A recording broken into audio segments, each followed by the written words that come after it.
2002 में एक विषय आया, 2001 का सेंसस कंप्लीट हो गया। जो बार बार वाजपेयी जी की बात करते हैं ना, उसको भी क्लैरिफाई करना जरूरी है।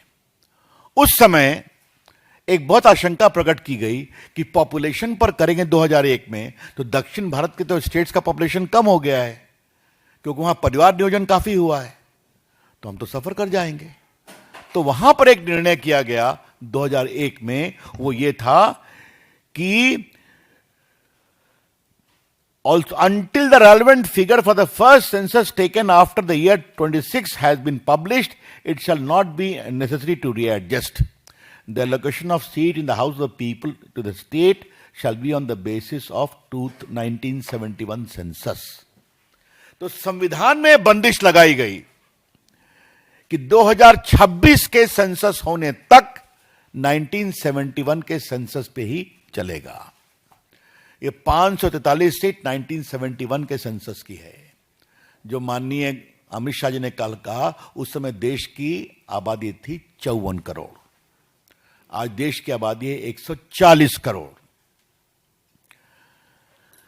जैसा बताया माननीय स्मृति जी ने, वो कहती है हम डिलिमिटेशन कमीशन को नहीं मानते हैं। तो क्या मानते हैं आप?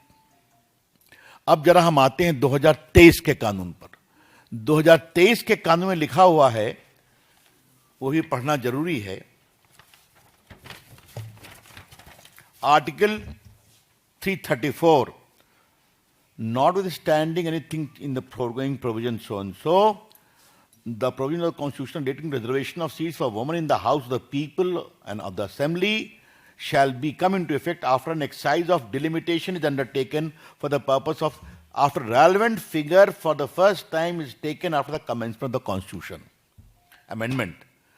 23 के बाद जो पहला सेंसस होगा, उसके आधार पर, डिलिमिटेशन के आधार पर हम 33% करेंगे। अब ये चिंता क्या थी, इस बात को समझना बहुत जरूरी है। सेंसस जब भी हो, दक्षिण भारत की संख्या घटती पॉपुलेशन के कारण। कल अमित शाह जी ने क्या बताया, जो नया संशोधन आया है उसमें सीधा क्या कहा गया है, 543 के बदले अब सीट्स की संख्या हो जाएगी 815। मतलब 543 की जगह पर आशंका नहीं हो तो हम इसको 815 मेंबर कर देंगे, पहली बात, ताकि 33% लोगों को आरक्षण मिल सके। दूसरी बात, इसके स्टेटमेंट ऑफ ऑब्जेक्ट को आप देखिए तो इसमें साफ लिखा हुआ है कि चूंकि सेंसस करने में बहुत समय लगता, नया सेंसस करने में, फिर डिलिमिटेशन होने में, तो इस कारण से और विलंब होता, देश की नारी शक्ति का उचित रिप्रेजेंटेशन हो, इसलिए हम लास्ट पब्लिश सेंसस 2011 का है, उसके बिना पर हम डिलिमिटेशन कराएंगे।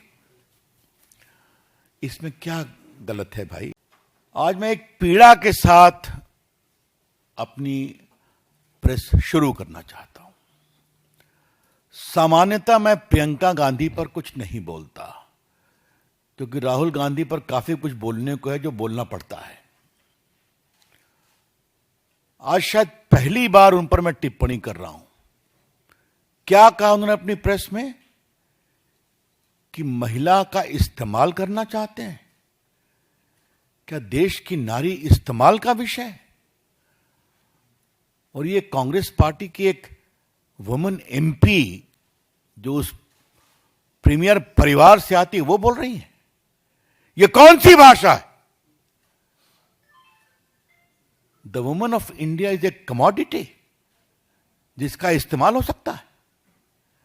जिस देश की नारी दुर्गा है, काली है, सरस्वती है, लक्ष्मी है, भारत की पूरी आध्यात्मिक विरासत का प्रतीक मां है, उसको आज इस्तेमाल की वस्तु बताया जा रहा है। हम बीजेपी के राष्ट्रीय मंच से इस सोच की भर्त्सना करते हैं, और इसी सोच का कारण था कि पहले सारे रिजर्वेशन के बिल को फाड़ा गया। याद होगा आपको, यूपीए के समय में कोई कार्रवाई नहीं हुई। मित्रों, मैं ये तो नहीं कह सकता कि कांग्रेस पार्टी संविधान नहीं समझती है। लेकिन जानबूझकर नहीं समझने का नाटक भी करती है। थोड़ा आज कांग्रेस के लोगों को, विपक्ष के लोगों को संविधान बताना जरूरी है और देश को भी बताना जरूरी है। पहली बात, और ये आज से नहीं, जब से संविधान है तब से, कोई भी लोकसभा या विधानसभा की सीटों का पुनर्गठन बिना परिसीमन के नहीं हो सकता।